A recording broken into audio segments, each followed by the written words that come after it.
Alright, ladies and gentlemen, I'm here on the show, and I'm here to recap last night's Monday Night Raw, the June 12th episode of Monday Night Raw. Sorry I'm doing this day after. I just didn't feel like doing it last night because I was too tired after the finals game, so I decided I'll recap the day after.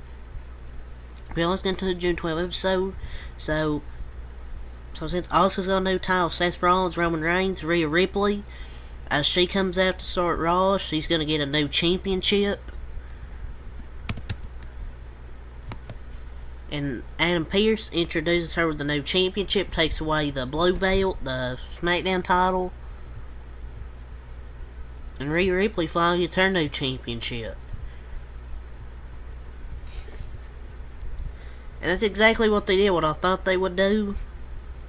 And I thought exactly the Women's World Title Championship and would look exactly like Rollins' title, but with like a white strap. I know some people will say, oh, it looks nice, it's kind of lazy, which maybe it is, but I think it looks very nice with the right white strap and looks like a proper Women's Championship.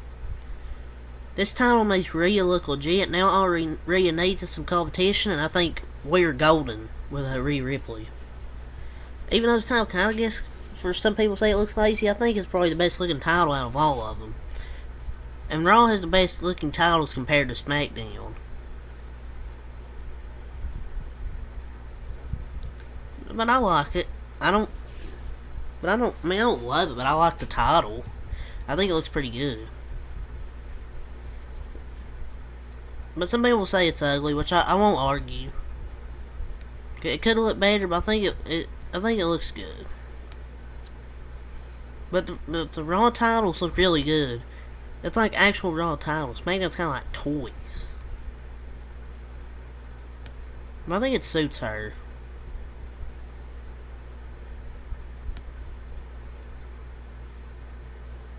So yeah, and then Dominic, and after that, Dominic comes out to celebrate with Rhea Ripley. Crowd boo, booing Dominic. But then out comes Cody Rhodes, man, with the broken arm, Cody Rhodes. And people were thinking, oh, he could be in the Money in the Bank. Maybe him versus Dominic could happen the week after this week. Last week after what happened, there could have been something more of importance, but nope. It could have been something more of importance. Instead, nope. They're going to wrestle at Money in the Bank. Cody Rhodes challenges Dominic to match at Money in the Bank.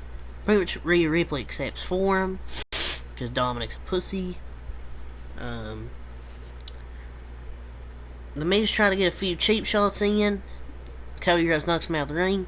Dominic gets a cheap shot in before he runs away. Rhea accepts the match for him, says see you at Money in the Bank. So we're at Cody Rhodes versus Dominic Mysterio. And I'm going to be honest, I don't care much for it. Is that all we have for Cody Rhodes? Like, Dominic Mysterio? Maybe Brock Lesnar will show up at Money in the Bank and cost him the match, and then we'll have the third match at SummerSlam where he finally slays the Beast. Is that the direction we're heading, where Dominic beats The Miz with outside interference? Because I feel like this will benefit Dominic more than Cody Rhodes. But do we really need Dominic versus Cody Rhodes? Like, we could have Cody Rhodes in the Money in the Bank match. We need star power. They need star power. Because all the men in the men's Money in the Bank is up and comers. Like, that's not a bad thing. It's just they lack star power in this. They lack star power. Outside of LA Knight, who I think's already a star. But yeah.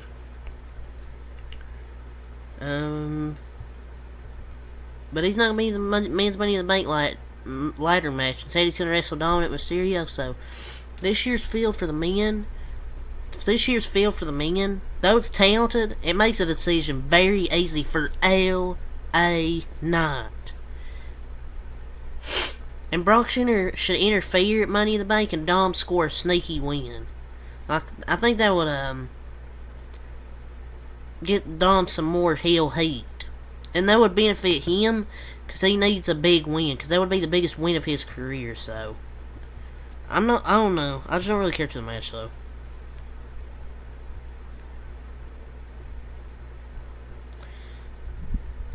But the atmosphere is going to be incredible for that match, though. But I like the building new star thing they're doing this year, though. You got Becky Lynch versus Chelsea Green coming up next. Then we had a promo between Becky Lynch, Zoe Stark. Oh Jesus Christ, this was bad. Like I saw Zoe Stark had some decent promos in NXT, but Jesus Christ, I didn't think she was worse.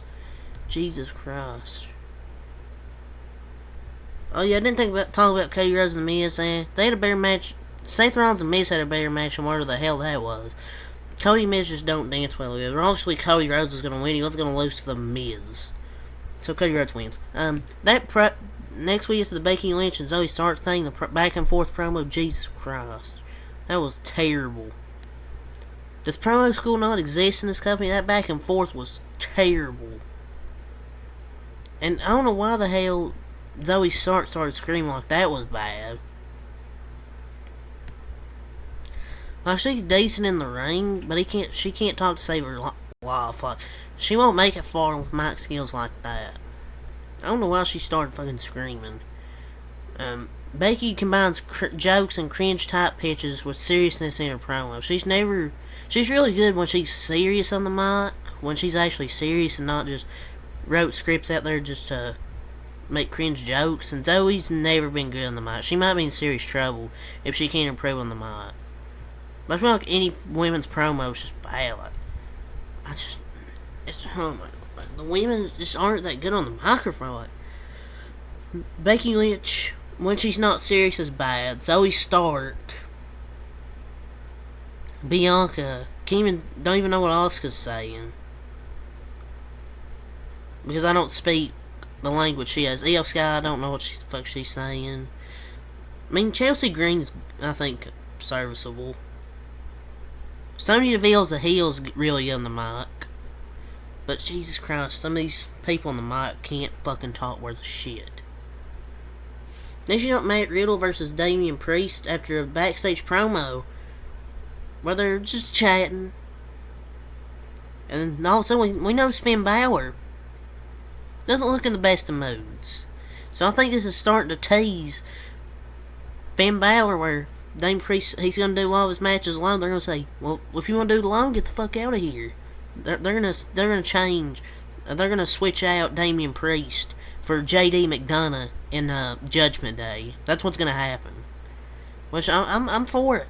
I'm for it. Because Damian Priest, I think, will be the next main event guy on Monday Night Raw. The next main event guy.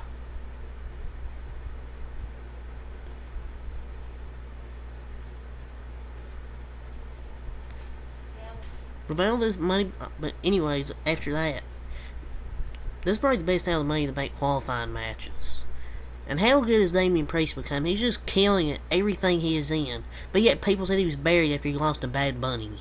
Just to get to the main event spot was really good. And he's been killing it every match he's got, every opportunity. Selling his high for him if he wants it. And Matt Riddle's always been good. They better not mess this up for Damian Priest. And he's earned the right to become a mainstay and the main event scene on Raw. He's been the MVP of Monday Night Raw since WrestleMania.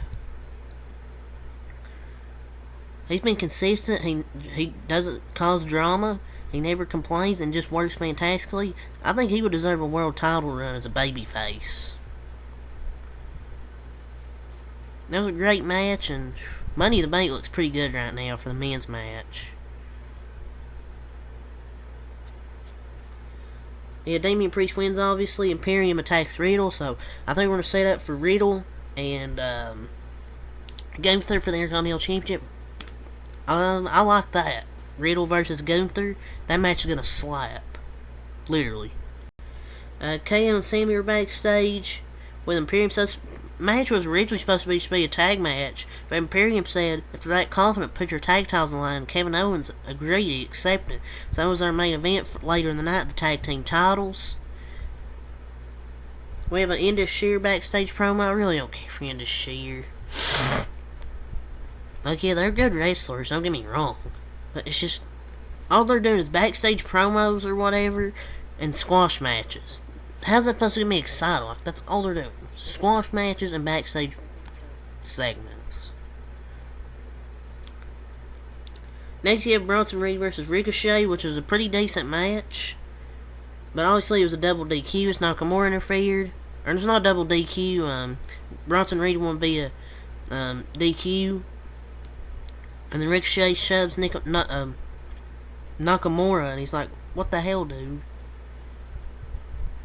And then Bronson Reed takes them both in, but they both hit a double suplex to him. So that's the end of that. And we got them backstage. Ricochet still can't talk. I mean, he's a great wrestler, but he can't talk worth a damn. And then we got Finn Balor and Seth Rollins' promo, a title challenge for Money in the Bank. So Seth Rollins and Finn Balor is now official for Money in the Bank. It's going to be very interesting to see how this plays into the further tensions into the Judgment Day between Priest and Balor. And the promo was actually pretty good too. I feel like that segment was awesome. When you finally get to re-witness history from 7 years ago, Seth Rollins was hinting that this Finn Balor can't beat him. I think he's hinting at the demon. Finn Balor.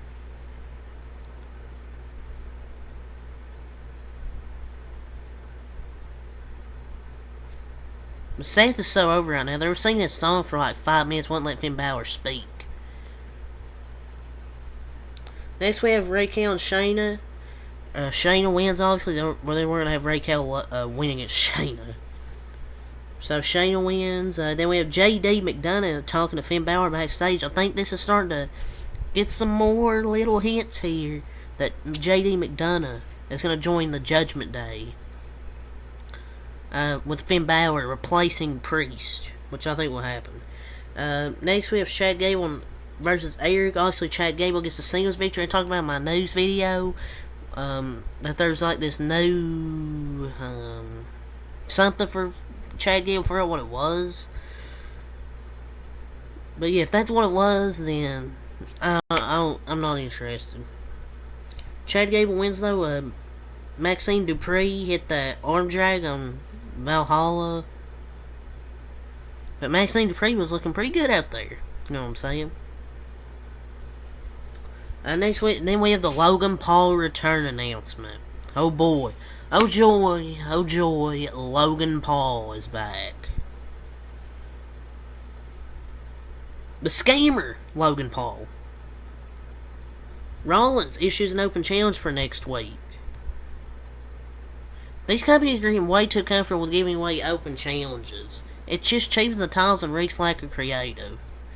But he did say he would want to be a fighting champion, just saying. That's why the title was created in the first place. He said it would be defended anytime, anywhere. So I know it's kind of reeks like a creative, but he did say he wanted he would be a fighting champion defended anytime, anywhere, any week. So, yeah. And then, Sami and Kevin Owens defeat Imperium and retain the tag team championships. Which is obviously happening. Obviously, Imperium wasn't going to lose. But how longer can you have Imperium lose to Sami and KO for the titles? I feel Imperium's going to get them sometime in the next few months. We're going to have Imperium as the next tag team champions in the next coming months. It's going to happen, I feel.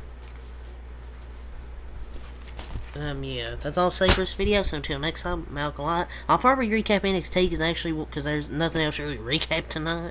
So yeah, I'm going to recap NXT and the Dodgers game. So yeah, until next time, Malcolm. Peace.